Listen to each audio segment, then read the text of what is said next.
सिरसा में इस पंचायत भवन में छत्रपति समृद्धि समारोह में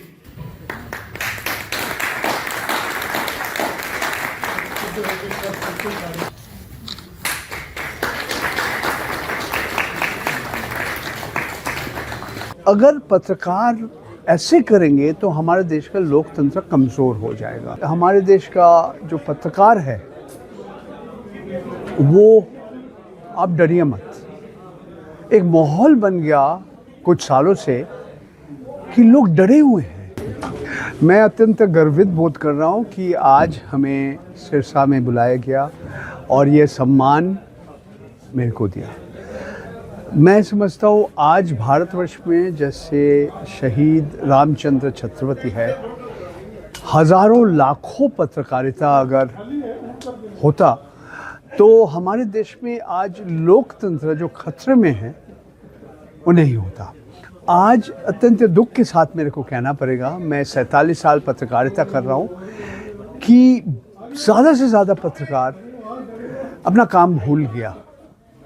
सिर्फ जो भी सत्ते में है, जो भी सरकार में है, जो भी बड़े बड़े पूंजीपति है, जो भी जिसका ताकत है, उन लोग का तारीफ़ करते हैं, सिर्फ गुणगान करते हैं। जो गरीब है, जो अल्पसंख्यक है, उनके जो भी उनके विषय के ऊपर वो बात करना बंद कर दिया। तो अगर पत्रकार ऐसे करेंगे तो हमारे देश का लोकतंत्र कमज़ोर हो जाएगा। तो मैं चाहता हूँ, मेरा उम्मीद है कि भविष्य में जैसे शहीद रामचंद्र छत्रपति जी है, हमारे देश के युवाओं और भी हैं जैसे इनका तरह साहस दिखाएंगे और जो सत्य में हैं उनको समाज का आईना दिखाएंगे और दिखाएंगे कि किस तरह से आम आदमी जीते हैं, किस तरह से आम आदमी का जीवन और उनका जीविका के बारे में और भी सोचेंगे। और मैं चाह रहा हूँ कि हमारे देश का जो पत्रकार है वो, आप डरिए मत। एक माहौल बन गया कुछ सालों से कि लोग डरे हुए हैं, सच कहने में डर रहे हैं। क्यों? आपका काम है सच कहना। आप लोगों से सवाल कीजिए, जो सत्य में है उनसे आप कठिन सवाल कीजिए। ये काम क्यों बंद कर दिया? दोबारा शुरू कीजिए। धन्यवाद।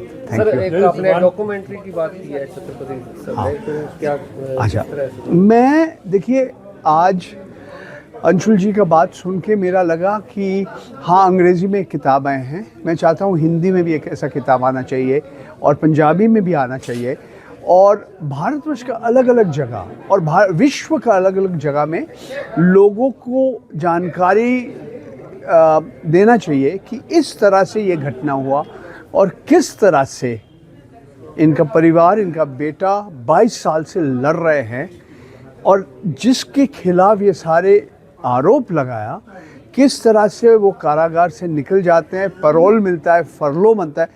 ये मैं समझता हूँ बहुत लोगों के पास पहुँचना चाहिए, सिर्फ भारतवर्ष में नहीं, ये अलग जगह पहुँचना चाहिए। इसीलिए मैं आज आप सबके सामने मैं कह रहा हूँ कि इसके ऊपर एक डॉक्यूमेंट्री फिल्म, एक वित्त चित्र बनना ज़रूरी है। ये यूट्यूब में अगर हम डाल देंगे कोई भी देख सकता है, और अगर हमारे पास समर्थन, if I can have the resources, अगर पैसा मिल जाता है, मैं चाहता हूँ कि अलग अलग भाषा में, सिर्फ हिंदी अंग्रेज़ी नहीं, भारतवर्ष के बहुत सारे भाषा है, ये सारे भाषा में भी अगर बन जाएंगे तो बाकी लोग, भारतवर्ष के अलग अलग नागरिक को भी मालूम पड़ जाएगा इस तरह से ये हुआ है एक व्यक्ति के खिलाफ, और किस तरह से साहस दिखा के उनका परिवार, उनका बेटा आज भी लड़ रहे हैं। So there is one question for my personal quest. जी। This is about crony capitalism. हाँ। I strongly feel that globalization has led to crony capitalism. You had been teaching management students, and for that management studies are such that instead of welfare of society in the large, they're only there for the welfare of their businesses. Okay, ये सवाल का संक्षिप्त में जवाब देना मुश्किल काम है, ये बहुत जटिल सवाल है। और देखिए, भारतवर्ष में हम जब स्वाधीन हुए हैं, हमारे देश के प्रधानमंत्री कहा कि हमारे एक मिश्रित अर्थव्यवस्था का ज़रूरी है। इसमें पूंजीवाद और समाजवाद दोनों के सबसे अच्छा हिस्सा हम लेना चाहते हैं। कुछ दशकों में हमने देखा पूरा अर्थव्यवस्था एक विकृत हो गया, डिस्टोर्टेड हो गया। और 90 के दशक के बाद जब ये आर्थिक उदारीकरण के युग में हम लोग आए, लोग कहेंगे हाँ ये अच्छा है, एक कंपटीशन होगा, एक दूसरे के साथ एक प्रतिद्वंदिता होगा, ये हमारे देश के उपभोग का आम आदमी के लिए अच्छा है। मगर हम देख रहे हैं आज 40 साल के बाद कि सचमुच क्या ये हुआ? नहीं हुआ। ये पूंजीवाद की जगह क्रोनी पूंजीवाद, जो जहाँ पे लोग भाई भतीजा दोस्तों को मदद कर रहे हैं, ये सचमुच पूंजीवाद नहीं है, इसमें कंपटीशन नहीं है। इस तरह से एक तरह से मोनोपोली है। अलग अलग क्षेत्र में अगर देखेंगे, कुछ लोग, कुछ अमीर व्यक्ति पूरा अर्थव्यवस्था चला रहे हैं और इनके साथ जो सत्ते में है इनको मदद कर रहे हैं। देश की संपत्ति, देश के संसाधन निजीकरण करके कुछ लोगों को फ़ायदा मिलता है, मगर ये जो संपत्ति है ये देश के हर व्यक्ति का है, एक दो व्यक्ति का नहीं है। और सिर्फ आपका नहीं, आपका बेटा और उनका बेटे के लिए भी है। अगर हम कोयला कहेंगे, हम इस्पात कहेंगे, अगर तेल कहेंगे, गैस कहेंगे, ज़मीन कहेंगे, हमारे देश की जो ऊर्जा, सूर्य से ऊर्जा आता है, हमारे देश की जो ज़मीन है, जो जल है, जंगल है, तो ये पूरा सिस्टम बदल गया और एक तरह से हम उससे भी आगे बढ़ गए। क्रोनी कैपिटलिज्म या क्रोनी पूंजीवाद में उससे भी आगे बढ़ गया।